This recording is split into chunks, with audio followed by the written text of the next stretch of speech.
What are the best Town Hall 10 attack strategies, you ask?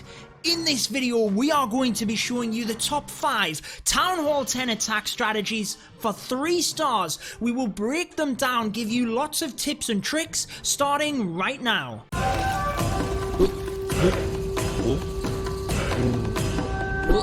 Alrighty guys, kicking things off here at number 5, we have the BoWitch. We are going to move up through the strategies to number 1, the best Town Hall 10 attack strategy, but the BoWitch has always been strong. There's a number of different variations of it, one of them being the Mass Witch, the Frozen Witch, which some of you might think is the best strategy, but I've given the higher ranks to ones that are a bit more tactful, in my opinion. However, for the BoWitch, the main thing that you want to do is make sure that you have a solid push from one side of the base to another. You should have 3 channels of attack. One that comes down the left, one that comes down the right, and then your main push comes straight through the middle. That is where you use your wall wrecker, your siege machine. That is a must. With your king, with your queen, and with all of the spells. Make sure you have jump spells to provide you access through the base for when your wall wrecker pops. The rage and heal spells are going to be your best friends, and often a combination of them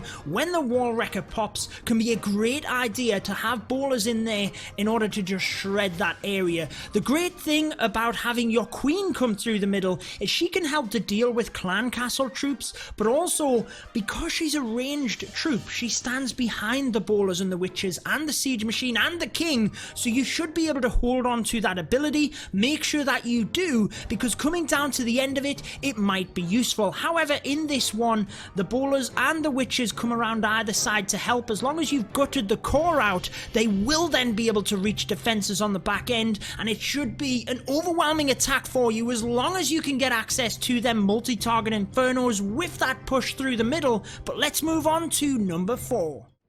Coming in at number 4, we have the Miners. Now, the Miners have always been pretty reliable at Town Hall 10, but ultimately, there's just better strategies out there. However, it's always good to have a variety of them in your pocket, because if you have scout attacks, you know what's in the clan castle, potentially, Miners could just be the best option for you. And let's try and break it down for you.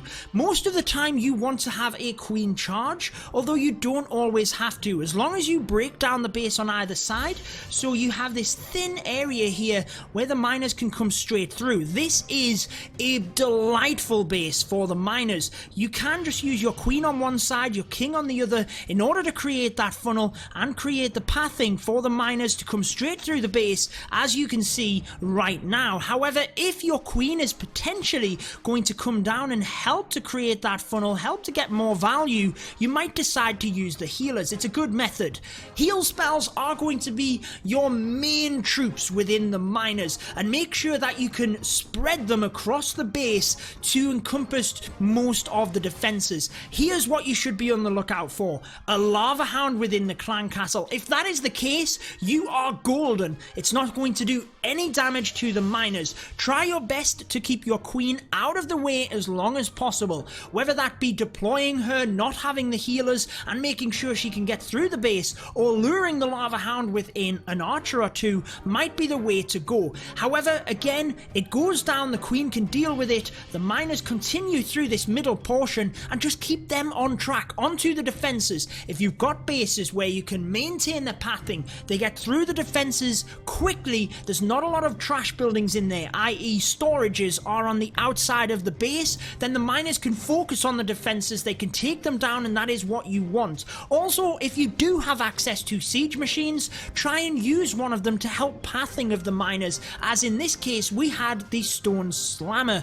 Pathing is the main thing with the Miners. If you have a thin base like this, Lava Hound in the CC, you don't have many high HP buildings on the inside, then Miners can focus onto the defenses, you can use heal spells wisely, and they are the bases you should be picking.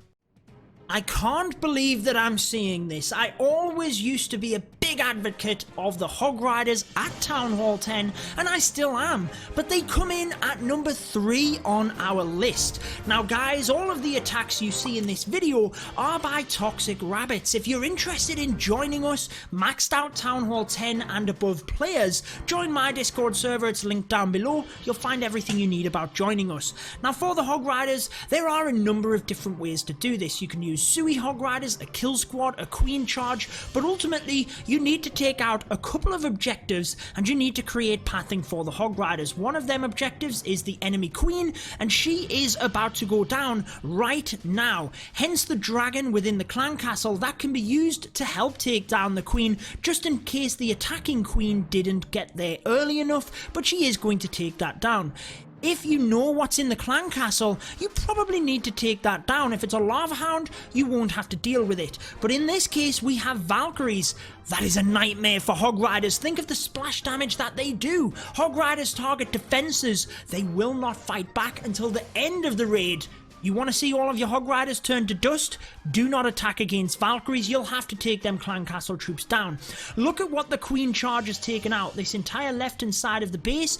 We deploy all of the Hog Riders into this area, reinforce across a couple of defenses on the outside, and that maintains the momentum of the Hogs coming through the center of the base. If you do have defenses on the outside, you don't really want Hog Riders coming out and back in. It's not effective. You can't control their pathing as good. And heal spells, again, similar to the miners, are your best friend. Hog Riders, they're too quick for rage spells. You really don't need them, but they are quite squishy. So the heal spells are what you need over the areas of splash. And if you can get the Hog Riders in quick enough to protect your kill squad, whether that be the queen charge, whether that be the kill squad, it is a great idea. Not only does it help them to maintain their health and stay alive, it can help their pathing through the base if you are coming in next to them with the Hog Riders. We had a recent balance change which gave the dragons an extra 100 hit points at Town Hall 10, and that is why they are number 2 within our list. We're close to that number 1, but let's show you the dragons first. Similar to the miners in that how we discussed pathing, think of the dragons exactly the same. Use your king on one side, your queen on the other, in order to funnel the dragons straight through the center of the base. They go for any building, just like the miners, so use them in the same way. Think about your queen and how she's arranged to troop. If there's potential she can reach an air defense, use her on that side and the king on the other. Dragons are funneled straight into the center of the base here, and you can use bats in order to help out. That's probably the main use of the dragons. Use the bats in an area where you can take out key defenses but also help with pathing. You want to try and merge them together as well. So notice how the bats were used down to this southern area once the dragons were in this radius as well. It means that both of the combination of dragons and bats are working together. Whilst the dragons are tanking defenses, bats are swooping in and taking them down, whereas if the dragons weren't there, the bats would be taking damage as well.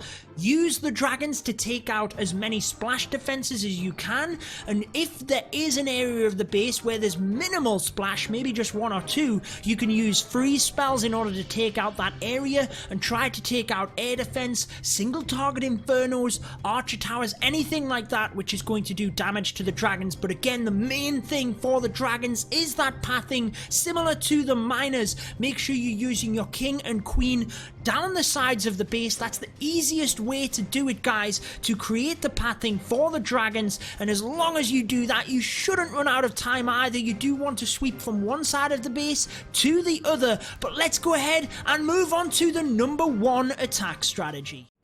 Now, after this attack, I am going to send you across to a video I did recently where we highlighted every strategy that you can use for 3 stars at Town Hall 10 in just one video. I'll send you to that next. But the number 1 attack strategy is the LavaLoon. Whilst it might not be the easiest to perform, for me it is the best because of the variety of bases it can take down as long as you can do it. So how do you do it? Whether you use a queen charge, a kill squad, you want to take down some of the same objectives, the top thing on your list is the enemy queen. You cannot have that queen shooting your balloons, they will go down incredibly quickly.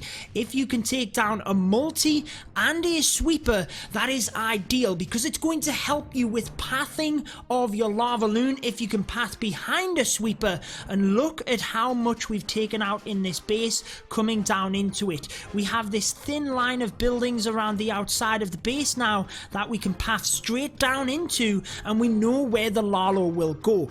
Trying to keep that queen alive, haste spells will be used initially in order to push the balloons onto the defences. Waited until that central air defence was down so that both lava hounds would pin onto this right air defence and cover the loons. Pathing for the Lalo is incredibly important, so make sure you have that locked down and you can adapt because of that. You've got to have coverage of the lava hounds onto them air defence. Haste spells are your best friend. As the balloons are coming through, they do so much damage. You don't really need rage spells per se. The haste spells will be good enough to get them in and behind the lava hounds where they are then covered. Heal spells can be good in areas where they are going to be clumped together and of splash, especially if you come to splash damage defenses in the end, such as this wizard tower. Make sure you have a plan, whether that's the spell, as in this case we had the heal spell, or balloons in order to clump over and distract.